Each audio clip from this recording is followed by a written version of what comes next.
Hey there everyone, today's video we're going to be revisiting the synchronization problem at my high school. This is the second video of trying to fix this synchronization problem. I previously made one where we tried to fix it and it was a failed attempt.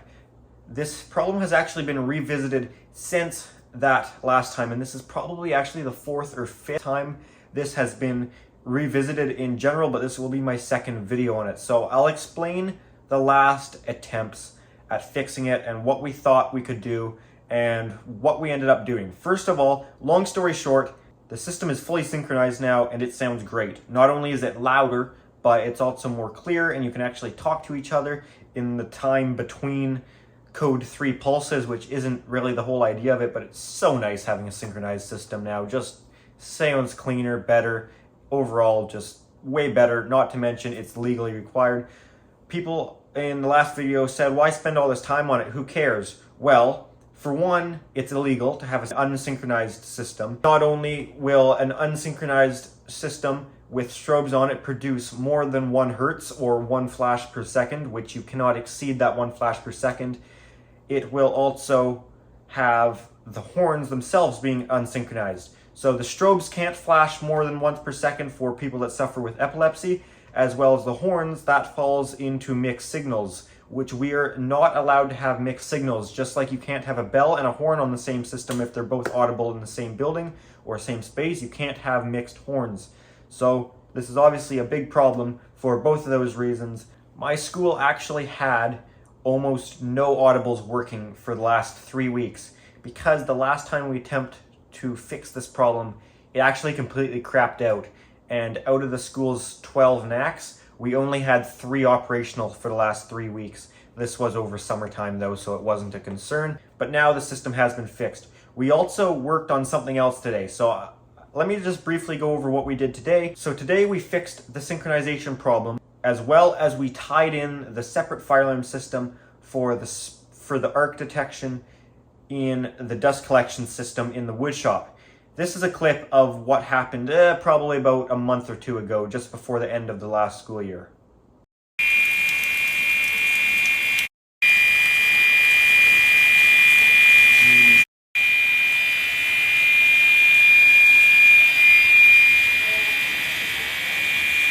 So that is not a sprinkler head gone off. That is the dust collection system went into alarm for whatever reason. We never figured out why it went into alarm.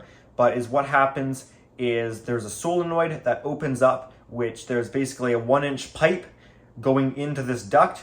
It's not a sprinkler head. It's just actually not even on the sprinkler system. It's just 1-inch line ran off the building's domestic water, which is kind of sketchy because it's not supervised at all. Anyone can turn off the ball valve, but it's its whole other deal, nothing to do with our main fire alarm system. But the problem is last time that happened because for whatever reason, the system falsely went off and opened up that pipe and basically let water free flow into the ducts, which flooded all the equipment in the shop. Nothing was really damaged, but it was a bit of a cleanup. That happened at about 11:25. The custodial staff leave the school at 11:30.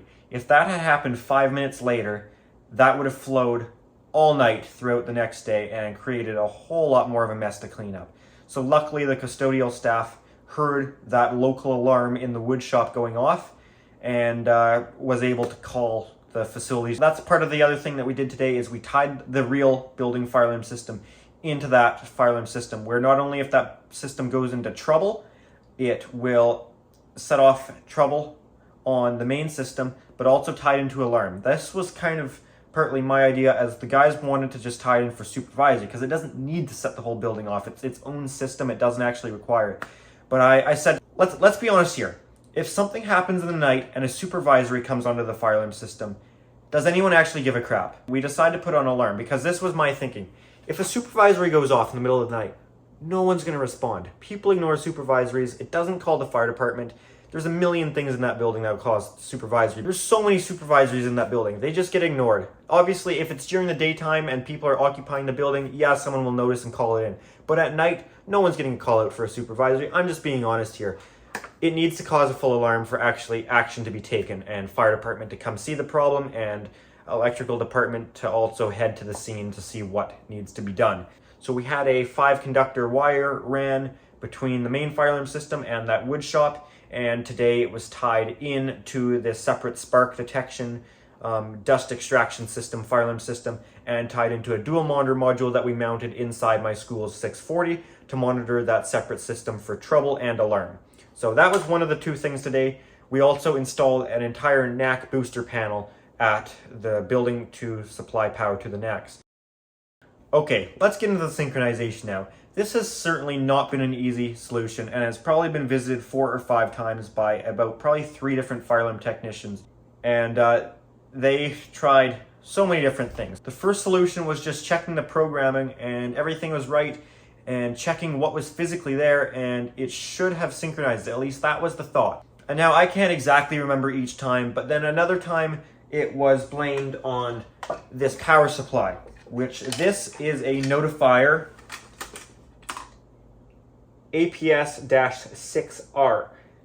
This power supply is not actually listed for powering NAC circuits, which it was because this was supplying power to the XP6-CA, which is a powered output devices which can be supervised or non-supervised. This is not listed to power signals. This is only listed to power things like door holders, solenoids, contactors, any sort of thing like that. So this was at first blamed for maybe putting out dirty power, because apparently these don't put out the cleanest power. I don't think this ended up being the problem. We tried everything we could do with this XP6CA card. And when I say everything, truly everything. We messed around with different jumpers, turning off supervision, changing out all these different jumpers you can do, reprogramming what this is actually looked at on the SLC circuit from the main panel. Truly, we tried everything that could be done with this, including everything that could be done with this Sync 1A module, which is an addressable sync module that can go on to this. And to everyone suggesting add sync modules, well, this is what this is. This is a sync module that is supposed to synchronize these 6 outputs on this card. And we even tried system sensor MDL sync modules just to try it, see if that would work, and that actually caused us ground faults. Oh man, how do I explain this? I can't remember exactly what was happening, but we had to give a SLC feed into here to activate it, and then a separate power feed into the sync module. I can't remember for sure, and if it doesn't make sense, whatever I say, it's obviously not what we did. But there was basically SLC and a power feed coming to the same device, and there wasn't actually a ground fault, but that was messing with the ground fault detection and was causing ground fault. So we turned off ground fault detection temporarily and tried it, and we were still having problems. We changed out this card. We've changed out the XP6CA card. So the Sync 1A card has been tried, different ones. This isn't the problem. Well, it is, but it's not operating wrong technically. This is operating correctly. Anyways, we spent a few hours last time, probably rang the system at least a dozen times, just trying different options, and then this thing crapped out. And no reason, no idea why it crapped out or why it stopped working, but it stopped working. So we ended up having no bell circuits in the school except for the 3 on board the 640. There's 4 circuits on the NFS2 640. 3 of those go out to the field, and 1 of those just activates this card right here, the XP6CA card. So the 3 that were right off the 640 had perfect synchronization, because some people faulted the 640 synchronization.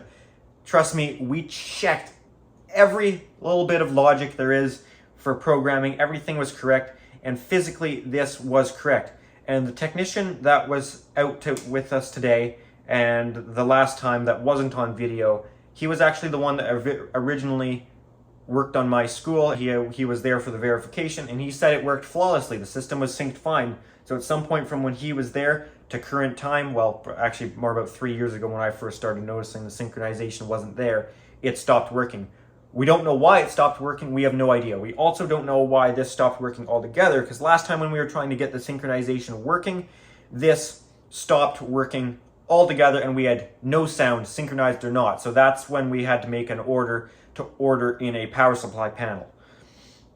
So it turns out the problem is the Sync 1A card. Now, I realize some of these terms are maybe not correct, appropriate terms, but this is how it's called. Now, the panel in this case is supposed to be our master sync, and this is supposed to be our slave sync, following the master to put out synchronized outputs on these terminals here. But the problem is this sync 1A will only be a master sync. It did not want to follow the master sync from the 640 when this is supposed to be the master. So this was just supposed to follow the sync coming into it from the 640. However, it did not want to do that. And because this wouldn't do it, none of these would be synchronized. Because one of these circuits was where the NAC booster in the addition was tied onto, it's trying to just follow its sync it's given, and it's just reproducing the sync it's given in the same pattern as what's given it to it. But if this can't give it a sync pattern, it can't follow it and reproduce it.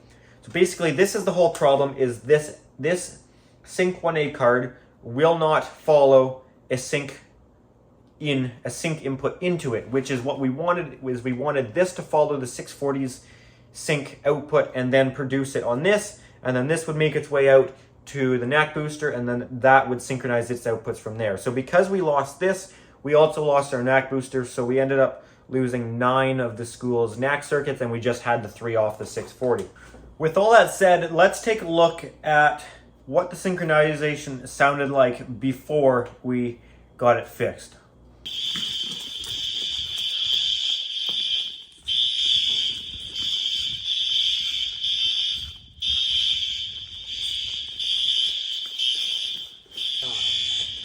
It is, but That doesn't close them? yeah, look at the strobes. Can you hear it now? You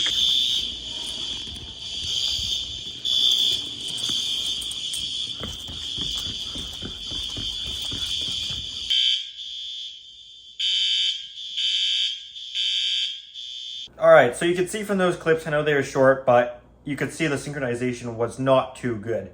So now let's go over exactly what we did to fix this synchronization. So here, this is our new booster panel out of the box. The model of this guy is a PSE-10C. There's also a 6 amp version, which the 10 is replaced with a 6 in the model number. So this is a 10 amp version with 7 NAC outputs. So the first thing we had to do was open up our 640 so that we could remove the old XP6CA card, as well as the Sync 1A sync module that was on it. Once that was removed, we could also take out this power supply that was no longer needed. And we did not put batteries in the NAC booster panel as we didn't need to. We could take them off of the same battery connection on the main panel because the battery calculation was based on the same amount of NACs anyways, so it doesn't add any extra load with the new booster panel. And for ground fault detection, it all goes back to the same battery negative, which is a common point, so it'll still have ground fault detection just perfectly fine. So there you can see we now have the new NAC booster panel in place. I apologize I didn't record anything, but I wasn't able to as it was pretty quick paced work. So we took 2 3/4 inch pipes down to the new NAC booster panel from our 640 and ran all 12 gauge for our NACs and spliced them together, where you could just see they were spliced together in the 640, and they tie onto our booster panel down here, and you can see where the battery connection goes up also through one of those pipes into the main panel, as well as the power was taken out of a BX, and I believe that goes into the side of the 640 where it is connected under the same terminals as the main powering the 640. Alrighty, well, with all of that fixed, now let's give it a pull and see how it sounds now. Ready.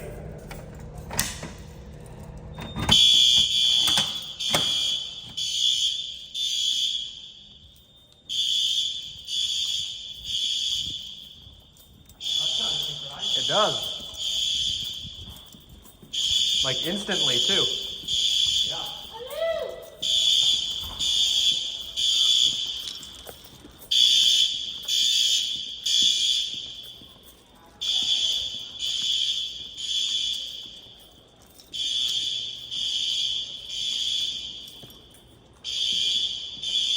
be good. You want to check the new section? Yeah, so check the Then we can go Ah. look at the panel. Are we best to go down or? Yeah, we'll go down here, around, and go up to the booster panel. Yeah, we can acknowledge the file.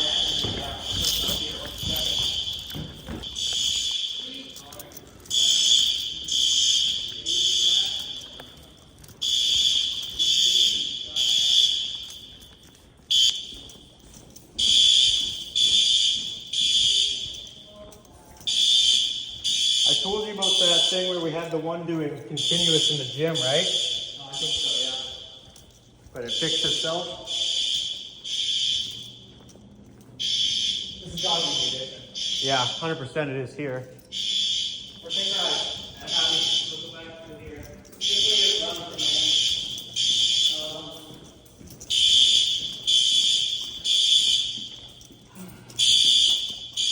See, that's the thing too, is it's actually louder when it's properly synchronized. Yeah, it's supposed to be. But it still leaves you room to talk underneath it because it's so predictable. Yeah. We need those bulbs out here sometime. We gotta get that horn fixed over there too. Oh, that one up there? Yeah. Oh yeah, why is that not working? Do we want to shut it off It's been working first? since the renovation. Do you want to run set up? I'll take. That is perfect sync now.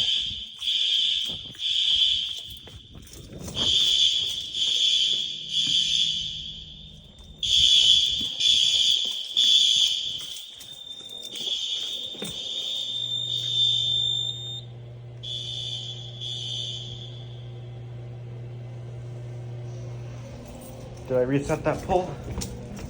Yes, I did.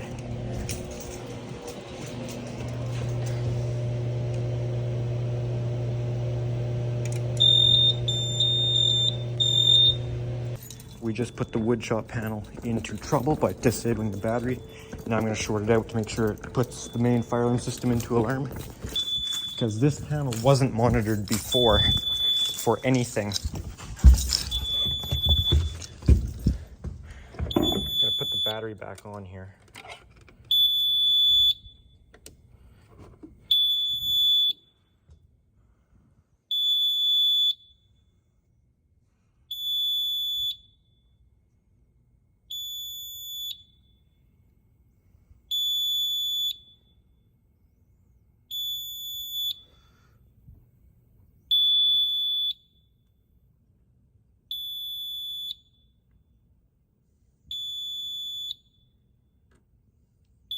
Should give them their alarm. Okay, so there, as you heard, this is now synchronized. Now I can guess I'm probably going to get some comments of why did you not try and get that last one working, or why didn't you try this, or why didn't you do this? Well, you got to understand, this was a very easy fix to put in the NAC booster. Probably only 2-3 hours of work to do. Well, maybe 3 or 4, but we also had to tie in that other panel. Really wasn't that long of work. Now, maybe somehow possibly you could get that last setup to work using the Sync 1A and this, what's it, XP6 something, XP6CA. Could you got this to work? I doubt it. We tried for hours. We probably already dumped 6 hours into this, which at that point, that was too much. It was getting ridiculous at all to spend more time on this, because you got to factor in the cost of having a technician on your site spending hours of time trying to get something to work that may not ever work. And obviously, as you saw, it ended up crapping out completely, which we don't know why it ended up dying. We also don't know why it worked at one point and then stopped. All we know is it did work at one point, and for some reason it died, which we don't have an answer to either one of those. But there's a point where maybe it would be possible. I don't think so, because we spent so much time, but you never know, right? But it's not worth dumping so much time into it when you know you can spend, what is it, $750 or $800 Canadian on this NAC booster panel. Already, that's like 3 hours of work. You're already could have paid for that NAC booster panel, because you got to factor in what these companies are billing out at to have a technician on your site troubleshooting. The parts aren't that expensive, really. At the end of the day, $800 is nothing. Just throw $800 at it, put in this new panel, and that is going to save you way more money than trying to spend hours and hours trying to get this thing to work that may never work. I know lots of you will disagree with me and call me an idiot, say that I don't know what I'm talking about and I'm the stupidest person ever. That's pretty normal though, but whatever. That's the way it is. If you don't see it that way, I'm pretty sure you're incorrect, because at a certain point, like that's with anything, not just this fire alarm system, you can throw more and more time and man hours at it, but it could be cheaper just to put in the solution that you know is going to work. And to be honest, I like this solution. It's simpler, and we actually need to come back and change the end of lines out, because these before were 4.7 to run off this card. They were 4.7. I'm pretty sure. I could be wrong, but I think they were 4.7, and the resistors right off the 640 are 2.2. But this new NAC booster panel is 47K, just like a monitor module. So it's actually a weird situation right now, which we'll probably come back and change it. But right now it's trouble free. Now the 4.7 is way lower resistance than what the new panel calls for, but it's actually not in trouble. It's happy with it. But if you put it into trouble by removing it and then put it back, it doesn't clear. So it's happy enough, it's close enough, I guess, to stay happy. But as soon as it does go in trouble, it almost makes you think it's latching. We actually thought it was, but it's indeed not latching trouble. It's just if it goes into trouble and you put it back, it won't clear by itself. You actually, if there's the very last dip switch on the first row, if you bump it down for 10 seconds and then push it back up, it'll reset. So basically, if our NACs go into trouble, that's what we have to do until we get around and change out the end of lines. Anyways, it works now, which it's actually really crazy to hear in my school with synchronization. It's been a long time, if I've ever heard it. I don't know if I actually have ever heard it, but it's working now, which is great. It's a lot better, and this is a long overdue problem that needed to be fixed. So this is good. It's also good to have this other thing, this other fire alarm panel for the dust collection suppression system, I should say, to have that finally hooked up for trouble and alarm. That is good. So I'm sorry that this video was not that well put together. I was working, and I don't want to be taking a video right in people's faces while they're trying to work. It's kind of rude if unless you ask them, and I didn't really want to ask them, bug them about it. We're trying to get a job done here. But I was able to get some pictures. So I apologize, this video wasn't very well put together. My last sync video, I think, was better put together. So if I didn't explain it well enough in this one, maybe it's explained better in the other one. Anyways, I tried my best here. It was this or nothing. So I'm sorry. I'm not proud of this video. It was the best I could put together with what I was working with here. But anyways, guys, that's going to be it for this one. So my school is now synchronized. So yay, that's great. Anyways, guys, that's going to do it for this one. If you did enjoy it, make sure to give it a thumbs up. And if you do enjoy my channel, make sure to subscribe. Also, if you do have any comments or questions, feel free to leave those in the comment section. And if you are interested, I do have an Instagram account at Pickle700 for bonus content and content posted earlier than you'd see it on the YouTube channel, that sort of thing. Alrighty, guys, thanks for watching.